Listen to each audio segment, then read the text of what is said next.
Dari, good morning. It's the 4th of April, and I'm reporting from a rather wet and windy, rainy England. No surprise there, many will say. And what we're looking at is my Ribble R872 bicycle, road bicycle, which has just performed some minor upgrades, and here they are. So the first upgrade, and the one that is the subject of the article, is the changed headset here. So as you can see, we now have a super short headset. It's only 35mm from the centre of the handlebar to the centre line here of the steerer. So it's really short. And I found, to my delight, that the old one wasn't 50 but was 60. So I've saved a whole 2.5 centimetres, which is quite a lot. So in other words, the reason for doing all of this was that the total distance from the seat post, which I'll come on to in a second, to the handlebars, this distance to me was too long. And obviously the frame is the size that it is, and the only way to shorten that distance is to push your seat forward or to pull this distance in. So now this distance is as short as possible. The side effect, I suppose, is that your bicycle is a bit more twitchy, in the sense that this steering input is very direct to this via this handlebar mechanism, because this distance is so short. But nevertheless, I don't mind that at all, and I haven't even noticed it being twitchy, but that's what some might say. Now, the second improvement that I made was to change out the full carbon saddle, which has been pretty uncomfortable, I have to admit, for this plastic variety. Now, the reason why I've not done it so far is that the full carbon saddle comes in at about 90 grams, and this is a super cheapo plastic saddle.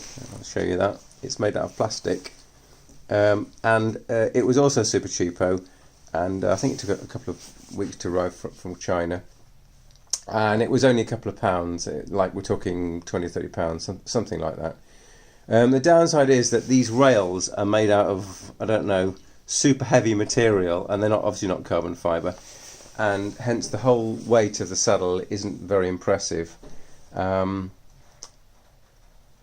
a weight perspective, I suppose if I spent at least, say, £150 instead of £20-30, I could go for the same weight of saddle with carbon fibre rails and a regular squidgy bottom here. But this is the situation right now. I've ridden the bicycle on a test 40k run yesterday, and it was absolutely so comfortable. And for a change, I could get to the handlebars, and I could actually get to the shifters here. So the last point I wanted to drone on about was the bicycle itself. So this is a Ribble R872, and I'd like to do a quick review of the bicycle and the frame. It's probably, I think, one of Ribble's best bicycles. It's been on sale forever. It may still just be available, but Ribble have changed their entire line of bicycles. I think it's a good foundation bike on which you can improve. In other words, I bought this bicycle with the specific intention of changing just about everything on the bicycle. The only thing I haven't changed is the group set. And though I wanted Dura-Ace on the bicycle, of course Shimano Dura-Ace is super expensive, so I ended up going for a compromise, which I don't really like to do, but there you are. In terms of money, I bought the R872 with Shimano R8000 group set. So it's Ultegra R8000. It's the latest R8000 Ultegra style group set, and you can see it's fairly attractive. Relatively attractive. Now, when you buy a bicycle like this from Ribble, you can configure everything, and that's the beauty of the Ribble system. You've got the Ribble configurator they've had for years.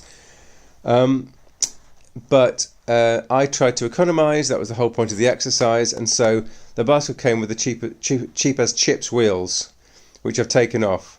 So I'm now using these old style wheels, and I just want to talk about upgrades in general. So this bicycle was bought for about £1,500, and since then it's been upgraded, mainly I suppose the wheels. So we're using a very lightweight Eastern rear wheel here, which has been the subject of another YouTube video. It's actually only got 10 speeds on the back, with a spacer that's been installed so that back here, so that we can have a 10-speed derailleur on an 11-speed bike. And the front is a Shimano C24 Dura Ace wheel, which is one of the lightest wheels you can get. I mean, it's just bulletproof, really. So I think the wheels were the biggest upgrade.